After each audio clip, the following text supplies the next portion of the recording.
అంటే ఈశ్వర త్రూ మాయ ఆకాశంగా ప్రకటమయ్యారు. శుద్ధ చైతన్య ఈశ్వర త్రూ మాయ త్రూ ఆకాశం వాయువుగా ప్రకటమయ్యారు. అంటే యావత్తు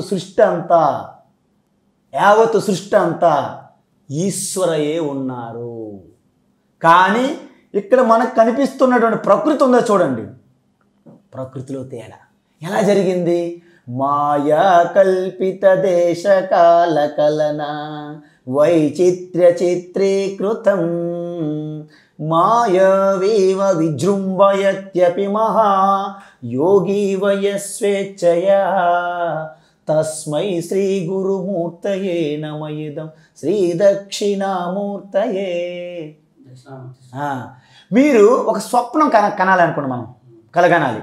మనస్సు ఒక మెటీరియల్ కావాలి దానికి. ఏంటి తెలుసా? ఇంతకుముందు జన్మాంతరంలో కానీ ఈ జన్మలో కానీ చూసినది విన్నది ఇలాంటి సంస్కార వాసనలు ఉంటాయి. వాటిని పట్టుకొని స్వప్నం క్రియేట్ చేస్తాం. అదేవిధంగా యావత్తు సృష్టి దేశము కాలము అనే ఒక మెటీరియల్తో ప్రపంచాన్ని ఇలాగ విజృంభిస్తున్నది మాయ. దానికి ఆసరా గొడుగ్గా శుద్ధ చైతన్య ఈశ్వర ఉన్నది.